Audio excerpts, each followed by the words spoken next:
Hello everyone and welcome back to the Great Book of Grudges. My name is Nathan and both Update 5.0 and Thrones of Decay are quite large. I mean, it's pretty obvious by the sheer amounts of videos I've been releasing in the past few days, but I know that can be a little bit overwhelming, so what I wanted to do is do a video just briefly going over all the changes coming in to Update 5.0 and also Thrones of Decay. Creative Assembly ended up liking the idea so much that they decided to sponsor said video, so this video is sponsored by Creative Assembly. Now without further ado, let's rapid fire. Nurgle as a race got a pretty strong rework, changing over the plague system from the ground up to make it more RNG focused, but also allow you to experiment more. Alongside that, some of the buildings were reworked where the infrastructure buildings are not cyclical anymore, allowing you to build them up and also get yourself a proper and decent economy. Kugath is still where he is, but he benefits from this rework and was given heavy upkeep reduction costs to Nurglings and to Great Unclean Ones, meaning that you're going to be able to field a lot more swarm armies if you want to. Not only that, but his plagues are stronger than the other factions because he gets a lot more blessed symptoms as he levels up. This means that maybe one day you'll be able to infect the gods. Epidemius has been added as a free legendary lord, meaning that you don't need to pay for him and you just have to hook up your Steam account to Total War access. This character focuses around sending a lot of small plagues out there and infecting as many people as possible to grant his faction very strong bonuses. On the Nurgle side of the DLC is Tamurkhan, the brand new legendary lord, which is a old school fan favorite from the lore. His campaign centers around making friends. Yes, making friends. There's one legendary hero and a bunch of pseudo-legendary heroes that you can pick up from different factions, which means that you'll be able to recruit war mammoths with a Nurgle faction. Maybe you want some Famir, or maybe you just want some Chaos Dwarfs because you want a Dreadquake to shoot at your own troops. A bunch of new units have been added to the Nurgle faction, like for example Plague Ogres, Pestigors, looking rather stinky, Toad Dragons, adorable as always, Bile Trolls, look at those derpy faces, and finally Rot Knights. For the first time ever we see how they're supposed to look, as they never had an official model. Not only that, but your characters will be able to mount up on Rot Beasts too, which is awesome. And finally for Nurgle you'll have access to a Chaos Lord of Nurgle, giving you a much needed melee variant lord, and also a Sorcerer of Nurgle. So if you want a Mortal Spellcaster, there you go, you can have your themed armies. Daniel was moved. You stay there. Bad Daniel. The Empire got its own update too, with Karl Franz now having his own unique mechanic. Now he's actually going to be the true administrator of the Empire, and nobody else. Yep, this gives you a reason to play your 1000th Karl Franz campaign. Balthasar Gelt was moved to Cathay, because the Vietnam memes were not enough, I guess, and he also got his brand new unique mechanic. Now he has access to the colleges of magic, as he is the Supreme Patriarch. He's not able to summon in wizard heroes at the fly, but his faction will also gain access to a lot of the Cataclysm spells. Yep, much stronger than he was before, like he needed any help for some reason. After 2 years of seeing them in the art book, Gold Wizards have finally made their appearance in Total War Warhammer. They are a FLC hero, meaning that you'll get them for free. That means that the Empire finally has all of its basic battle laws in hero form. Creative Assembly, where are the lords? Hey, it's not a Great Book of Grudges video if I don't make some sort of demand, right? Elspeth Von Draken is your brand new Empire Legendary Lord, a master in the lore of death who also rides a Carmine Dragon. She's a pretty curious person in lore, with the other colleges and pretty much everyone else thinking that she might actually be evil. Elspeth's campaign focuses around the Imperial Gunnery School. This means that you'll be able to pick up a bunch of upgrades to a lot of units that you already have access to, and some of the new ones. If you like gunpowder, if you like a lot of gunpowder, well, this is going to be the campaign for you. Not only that, but the college is divided into two parts, where you have an Amethyst College too, which is going to allow you to recruit new units only available to her. Essentially, some of the same units that you already have, but shooting death magic, because why not? Elspeth also has access to the Gardens of Moor, a system which will allow you to build up small camps within the lands of the Empire. You'll be able to use this to teleport around the Empire and also build up some Amethyst Colleges and some temples to Moor. This means that you can spread your influence a little bit more and also get some bonuses for yourself whilst protecting some other factions. Theodore Bruckner was added in as a legendary hero for the Empire. He's a simp, but a big simp, and he rides a giant chicken. I don't know what else you want me to tell you. Dude's an Imperial, but he hits like a Chaos Lord. Steam tanks are insane now. Yeah, that's the part. Like, literally insane.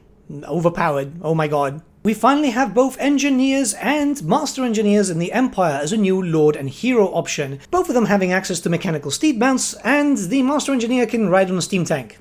Did I mention they're insane? And finally we have a bunch of new units for the Empire, the first being Ironsides. These are handgunners, but with heavy armor. So just in case anything gets up close, you can hit them just as hard back. Long rifles are finally a thing in Total War Warhammer, meaning that you have sniper rifles in the Empire.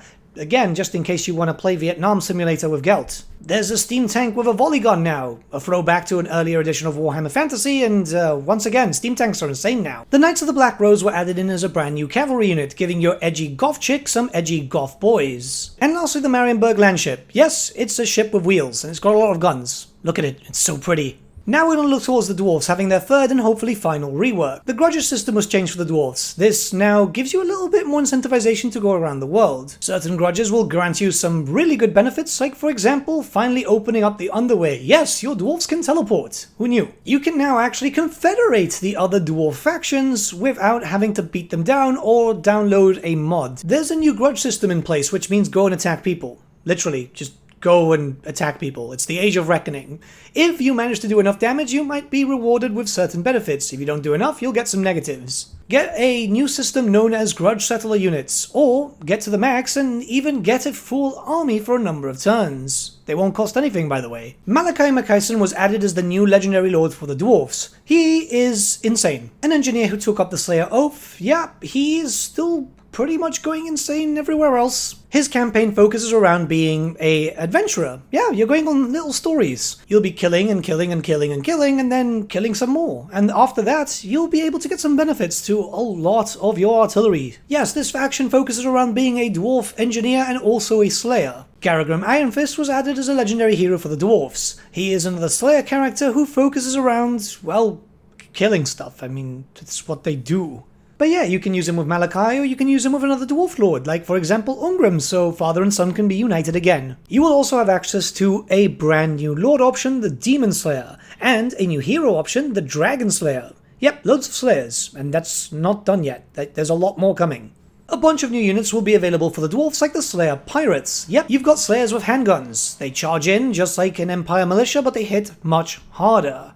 Then you've got the Doomseekers. Think of Slayers, but angrier. Much, much angrier. Goblin Hewers are a thing, because, well, I mean, all my dwarfs hate goblins. Throw some axes from far away and just watch the goblins die. There's a new variant of Thunderers coming in, the Grudge Rakers, essentially a blunderbuss. Short range, big punch. And finally the Thunderbudge. This is a big boy, it does a lot of damage, very slow, but it pays for itself in its payload.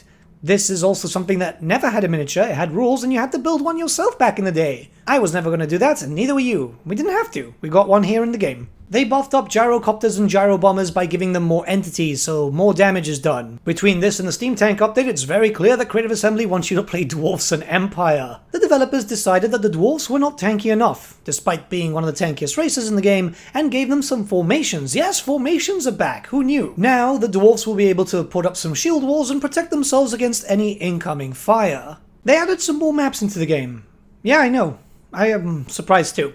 But yeah, a bunch of Chaos Coast maps are available in both the campaign and in the custom battles. This means we'll be able to get a little bit more map variety, which is quite important. Gotrek and Felix were given a rework. Now, they are both full legendary heroes, meaning that you'll be able to pick them up with any of the factions that could normally do so before. They'll be permanent in your campaign. And they've got skill lines, with Gotrek focusing around his books and Felix being Felix. So this means now you have some extra legendary heroes to play around with and do some big damage. Finally, they added in the Nemesis Crown. This is an ancient artifact which is going to do a lot of damage. First up to yourself, because you're going to actually have to go and try and find it, as it spawns in a random location every time. But at first it always spawns in the Empire, so don't worry, you can localize it. Once you do so, you can pick up this magical artifact which will get stronger and stronger as you start going through your campaign. The more battles you do, the stronger it'll get, and eventually everyone will end up hating you for it. Yep, you're going to become public enemy number one. Other factions in your race, however, are going to absolutely love you, not that they have a choice. Now, get this powerful artifact, pair it up with the Sword of Cain, and yeah, you won't need an army. You're not going to need an army. But keep in mind that this doesn't work like the Sword of Cain. You can lose it if you decide to become inactive. Keep destroying your enemy. But yeah, these are all the major changes coming in Thrones of Decay and Update 5.0 in under 10 minutes. Have a good day, everyone, and I'll see you all again very, very soon.